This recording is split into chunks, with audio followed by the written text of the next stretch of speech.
कक्षा 12 में आज हम हिंदी साहित्य में सरोज स्मृति कविता का भावार्थ समझेंगे। सबसे पहले यह कविता जो है किस कवि की है? यह कविता कवि सूर्यकांत त्रिपाठी निराला की है, जो एक छायावादी कवि है। फिर कवि निराला जो हैं उनकी पुत्री का नाम सरोज है। उसी सरोज की स्मृति में इन्होंने यहाँ पर यह कविता लिखी है। कवि निराला जो हैं उनके युवावस्था में ही उनकी पत्नी का देहांत हो गया। फिर उनके परिवार में एक एक करके सभी का देहांत हो गया, तो केवल उनके जीवन का सहारा केवल उनकी पुत्री सरोज रही है। उसी सरोज को याद करके जो है आज वो कविता लिखी है। सरोज जो उनकी पुत्री है उसका विवाह हो जाता है। विवाह होने के थोड़े दिन बाद उसकी भी मृत्यु हो जाती है, तो उसी की याद में उन्होंने सरोज स्मृति कविता लिखी है।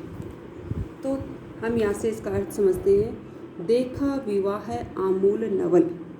यहाँ पे कवि निराला कह रहे हैं कि मैंने अपनी पुत्री सरोज का विवाह है, जो आमूल यानी जड़ से, नवल यानी नया था।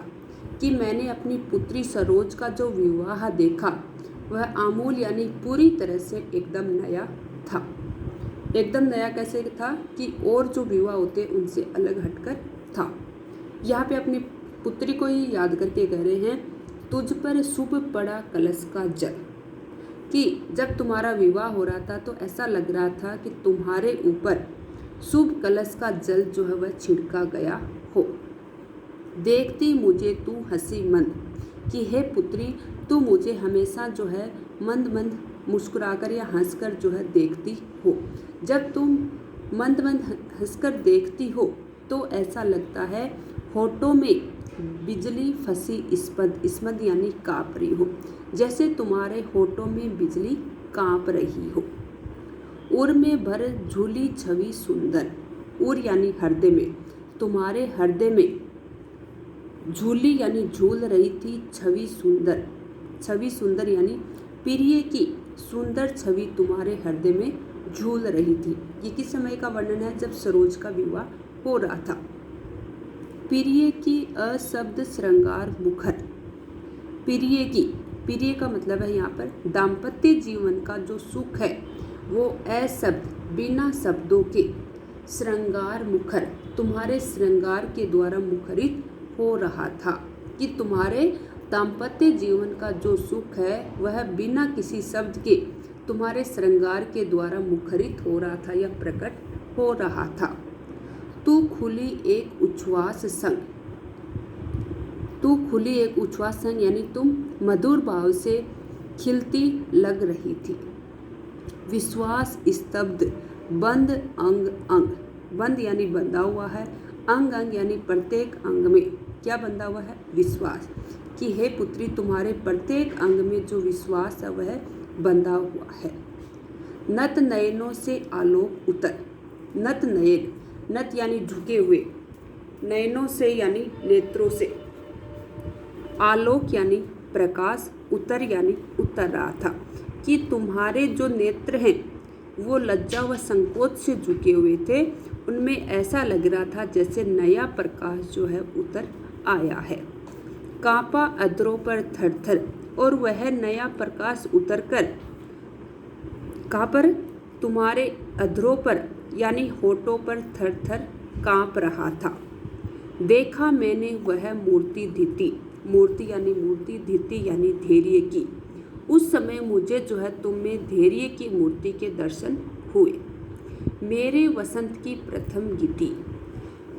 अब यहाँ पर कवि निराला जो हैं उनको अपनी पुत्री को इस तरह धैर्य की मूर्ति देखकर अपने वसंत की यानी अपने युवा अवस्था की जो गीत है उनके दर्शन हो गए। यानी उन्हें भी जो है अपनी युवा अवस्था के जो दर्शन हैं यानी उनकी यादें जो है वो तरोताजा हो गई।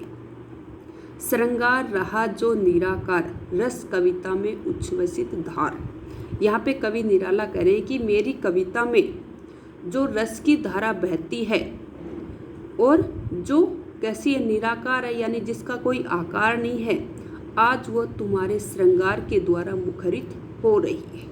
वापस देख लो, कवि निराला कह रहे हैं कि मेरी कविता में जो रस की जो धारा बहती है जिसका कोई भी आकार नहीं है, आज वह तुम्हारे श्रृंगार के द्वारा प्रकट हो रही है।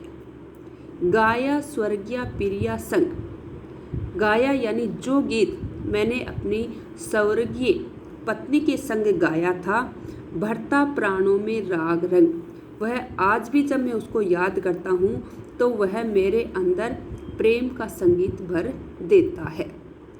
रति रूप प्राप्त कर रहा वही, कि वही तुम्हारी माँ में जो सौंदर्य था वही आज तुम्हारे सुंदर रूप में परिवर्तित हो गया। यानी जैसी तुम्हारी माता सुंदर थी वैसा ही रूप तुमने भी पुत्री प्राप्त किया है।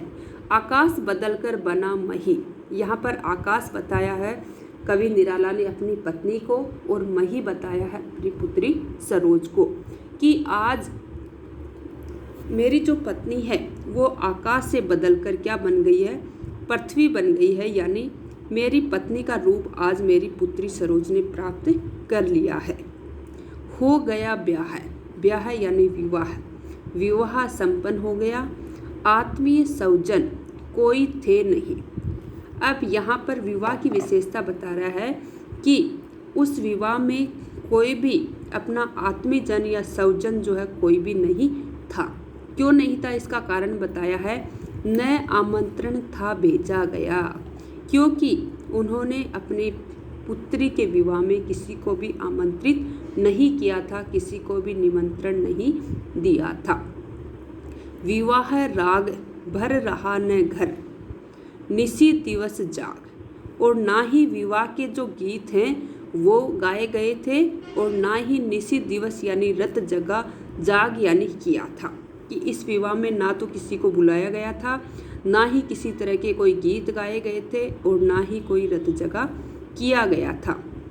प्रिय मौन एक संगीत भरा, कि यहाँ पर जो है एक बिना मुखरित हुआ संगीत जो है वो चारों तरफ पूरे वातावरण में समाया हुआ था। नव जीवन के स्वर पर उतरा, और वह तुम्हारे नवीन जीवन के अंदर जो है उतर गया था। तो यह आज आपकी सरोज स्मृति कविता का भावार्थ हुआ।